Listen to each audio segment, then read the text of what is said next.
We're back with another episode of The Investment Advisor. I'm your host, Matthew Stevenson, in partnership with Dukascopy TV. Remember, money can take care of you, it cannot take care of itself. Today we're going to look at one of the biggest companies on earth, maybe the biggest company on earth, Exxon-Mobil. Yes, the oil company. Yes, the company that's been around since your grandfather may have called it Standard Oil of New Jersey, since it was called Esso, since it acquired Mobil, now Exxon-Mobil. Ticker symbol is XOM, and let's have a look at it. It trades at about $88 a share. This is in mid-April. Is it a bargain? May not be. The price of oil has come down and down, as has the price of Exxon's stock. So $88 a share. But what's attractive about Exxon, and it's in many, many portfolios, certainly many pension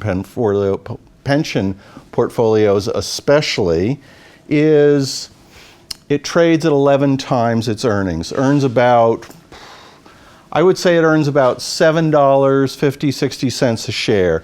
So you multiply that times 11, 12 times, you get the $88.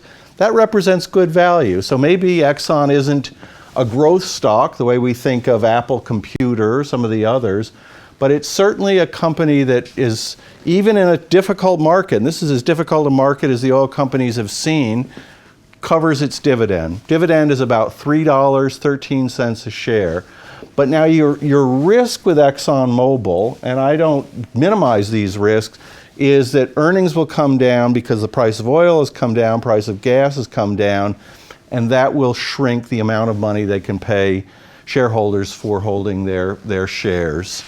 And you can see from the chart that's behind us, a 10-year investment in Exxon, purchased at the wrong time, hasn't made you much money. I'm sure the viewers out there say, why is this guy talking to me about Exxon and Mobil when I never made any money in that stock? I do think, however, a solid earnings base, even in a diminished oil market, debt is 10% of equity. So they could pay off all their long-term debt and still be a debt-free company. Always an attractive thing. The yield, I think the management of Exxon is going to go a long way before they cut the dividend. So I would look at that 313 not as a bank guarantee, but as a fairly solid number. What would I pay for ExxonMobil?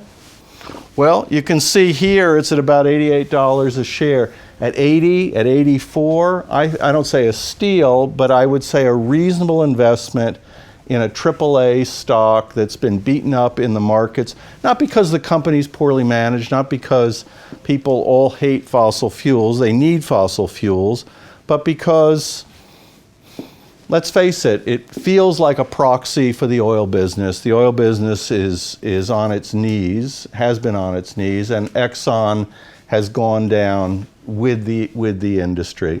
So to sum it all up, 88 might be a little expensive, 84, 80, I'm there for it.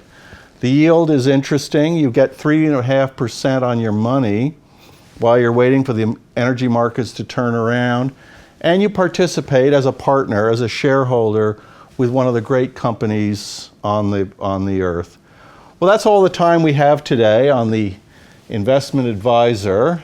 I'm your host, Matthew Stevenson, in partnership with Dukascopy TV. Remember, money can take care of you, but it cannot take care of itself.